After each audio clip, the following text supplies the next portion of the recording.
మా దగ్గర నుంచి నా సౌరంగా ఒక దాంట్లో లటక్కను లాక్కొని పోయి 2 టికెట్లు ఇచ్చిన వాళ్ళు మీరబ్బా. మీ పార్టీ వాళ్ళందరూ కూడా పక్కన పారేసి. జగన్మోహన్ రెడ్డి అట్లా చేయలే. జగన్మోహన్ రెడ్డి ఒక మాట కోసం ఒక మాట మీద నిలబడ్డాడు అంటే, ఒకరికి ఇవ్వాలి అని నిర్ణయించుకున్నాడు అంటే, అది ఎంత కష్టం వచ్చినా నిలబడే వ్యక్తి జగన్మోహన్ రెడ్డి గారు. కాబట్టి ఈరోజు ఒకరు ట్వీట్ చూసా, జగన్మోహన్ రెడ్డి అధికారాలు లేదని జిల్లా నుంచి ఒక లీడర్ పెట్టాడు. అవన్నీ మాకొద్దు, మేము వీలేదు అంటున్నావు, నువ్వు ఇవ్వు. ఇదే స్థాయి గౌరవం మీరు ఈరోజు ఇచ్చే డిప్యూటీ స్థాయి గౌరవం ఒక బీసీకి ఇచ్చి మీరు ఇవ్వండి అని అడుగుతున్నాం. ఇవ్వలేకపోతే ఎందుకు ఇవ్వలేరో చెప్పండి. మీ బీరు ప్రతాప్ రెడ్డిల చేత కేసులు వేయించి ఇట్లాంటి చిల్లర రాజకీయాలు, చీప్ రాజకీయాలు జగన్మోహన్ రెడ్డి గారు ఎప్పుడు చేయరు. 10 మందికి ఎందుకంటే ఈరోజు తీసుకున్నాం, ఎంతమంది మార్కెటింగ్ యాడ్ చైర్మన్లు అయ్యారు బీసీలు? గతంలో అయ్యారా? అరే వైజాగ్ జనరల్ అబ్బా నగరాలకు ఇచ్చాడు బీసీకి, వైజాగ్ కార్పొరేషన్ మేయర్గా. అది జగన్మోహన్ రెడ్డి యొక్క ఆలోచన. 10 మందికి మంచి చేయాలా, పేదలకి బడుగు బలహీన వర్గాలు పైకి తీసుకురావాలంటే నిజంగా ఆయనే ఛాంపియన్. మీలాగా లెక్కలు ఇది ఇస్తే ఈ పార్టీ మన నుంచి వెళ్ళిపోతుందేమో, మళ్ళీ మనం గెలవలేమేమో మీకు భయం. బీసీని ముఖ్యమంత్రిని చేస్తే ఎవరు విడిపోతారేమో అనేది భయం మీకు. మాకు కాదు, మా జగన్మోహన్ రెడ్డి గారికి కాదు. కాబట్టి ఆయన చెప్పిన దానికి ఈరోజు బీసీల గురించి కానీ, ఎస్సీ ఎస్టీల మైనార్టీల గురించి కానీ ఈ రాష్ట్రంలో ఎప్పుడు అండగా ఉండే వ్యక్తి జగన్మోహన్ రెడ్డి గారి. దాడుల గురించి చాలా చెప్పాం. మనం కూడా చెప్పా, అప్పలనాయుడు కొడుకు యాక్సిడెంట్ చేస్తేమో పాపం తప్పే, కానీ అందరికి ఒకే న్యాయం ఉండాలి. ఇదే రవీందర్ రెడ్డి 7 మందిని చంపాడు, మీ అందరికీ తెలుసు. ఇసుక లారీ వేసి గుద్ది దళితులను చంపారు. నాన్ బెయిలబుల్ కూడా కాదు, బెయిలబుల్ కేసు ఇచ్చి రిలీజ్ చేశారు. మీ పార్టీ ట్రెజరర్ ఒక ఆయన జనసేన రాజ్యసభ ఆయన కొడుకు ఏ విధంగా చంపి స్టేషన్ కూడా తీసుకోవాలా, లింగంనేని రమేష్ గారి కొడుకు. వాళ్ళు తప్పు కరెక్ట్ అనలా, న్యాయం అనేది అందరికీ ఒకేలాగా ఉండాలి. సేదాల రప్పలరాజు కొడుకైనా కూడా అదే న్యాయం ఉండాలి. వాళ్ళ మీద మాత్రం మర్డర్ కేసు పెట్టేది ఏంటి, వీళ్ళని మాత్రం వదిలేసి బెయిలబుల్ కేసు ఇచ్చేది ఏంటి? దీన్ని బట్టే అర్థమవుతా ఉంది. ఇక్కడ ఈ అగ్రవర్ణం ఉన్నాడు, ఆ అగ్రవర్ణం ఉన్నాడు, మీరు బీసీలు చేసిన న్యాయం ఏంటి అనేది తప్పకుండా ప్రజలు చూస్తూ ఉన్నారు. దీని ఇంకా కూడా ఇప్పుడైనా సరే 3 నెలల్లో 4 నెలల్లోనూ మంత్రి షఫల్ ఉందంటున్నారు, ఇప్పుడైనా ఇవ్వండి. మా బీసీలకు కూడా మీ ఇప్పుడున్న డిప్యూటీ సీఎం లాగా స్పెషల్ ఫ్లైట్లు, స్పెషల్ చాపర్లు, స్పెషల్ సీఎం లాగా పోలీసుల్ని ఇవి కల్పించండి అబ్బా.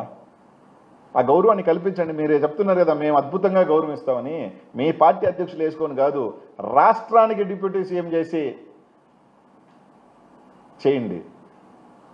ఒక పక్కేమో 15 సంవత్సరాలు మేము అధికారంలో ఉంటామని చెప్తున్నారు, ఒక్కొక్క పెరకుతున్నారు ఉన్నాయి. దీనికి సంబంధించిన మీ పాలసీ, మీ స్టాండు ఏదో స్పష్టంగా చెప్పాల్సిన బాధ్యత చంద్రబాబు నాయుడు గారికి ఉంది, పవన్ కళ్యాణ్ గారికి కూడా ఉంది. పవన్ కళ్యాణ్ ఏమి ఒక కులానికి పార్టీ నాయకుడు కదా, ఆయన ఒక పార్టీ, ఆయన ఒక పార్టీకి సంబంధించిన లీడర్. గతంలో ఇచ్చింది తీసేసినప్పుడు ఎందుకు తీసేశారు ఆయన కూడా చెప్పాల్సిన బాధ్యత ఉంది. అదే అడుగుతా ఉన్నాం మేము. యాజ్ ఎ బీసీగా వైఎస్ఆర్ కాంగ్రెస్ పార్టీలో మాజీ మంత్రి అని పక్కన పెడితే యాజ్ ఎ బీసీగా కూడా అడుగుతా ఉన్నానబ్బా, ఎందుకు తీసేశారు అంటే, మీరు తీసేస్తే ఇంకేముందిలే వీళ్ళు అది పట్టించుకోరు, అవసరం రాదనే. మీరే 14లో ఇచ్చారు, ఇప్పుడు తీసేశారు. 15 సంవత్సరాలు మేము ఉండమంటున్నా, ఇస్తా ఉన్నాం, ఇవ్వనంటున్నారు. అది చెప్పండి ఎందుకు, వై? రాష్ట్రం తరపున, రాష్ట్ర బీసీల తరపున మాకున్న సందేహాన్ని ఎందుకు లేదని మాత్రం అడుగుతున్నా. దీనికి సమాధానం చెప్పాల్సిన అవసరం ఉంది. మా రవీణ చెప్పినట్టు నేను ఎప్పుడైనా చర్చకు సిద్ధమే. 95, 2026 మీరు 17 ఇయర్స్ సీఎం, మా బాస్ జగన్మోహన్ రెడ్డి గారు 5 years CM. Any time, place నువ్వు చెప్పినా, లొకేషన్ నువ్వు చెప్పినా, ఎవరు ఎక్కడ చెప్పినా ఎనీ టైం. అలాగే ఈ బీరు ప్రతాప్ రెడ్డి మీ పార్టీయే కాదా? Yes, no. ఎందుకు ఎన్ని అవసరం లే, కేసు వేసింది అతను, మీ పార్టీ కాదా, అయిపోయింది కదా.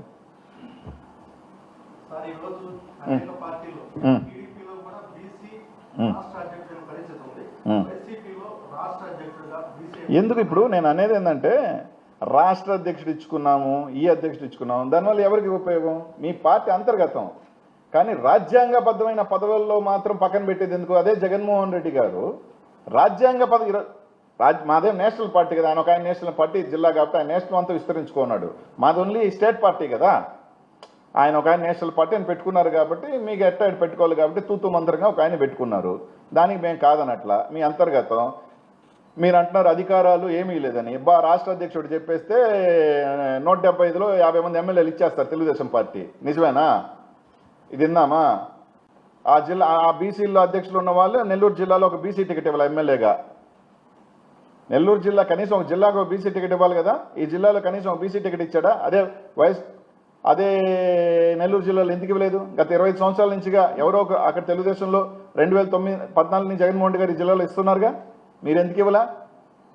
అంటే బీసీగా ఉండి ఇవ్వలేదనే ఎందుకబ్బా చెప్తారు? అవన్నీ ఒక స్టేట్కి సంబంధించి ఒక హోదా కలిగిన పద్ధతి, అది ఎందుకు ఇవ్వలేదని అడుగుతా ఉన్నాం.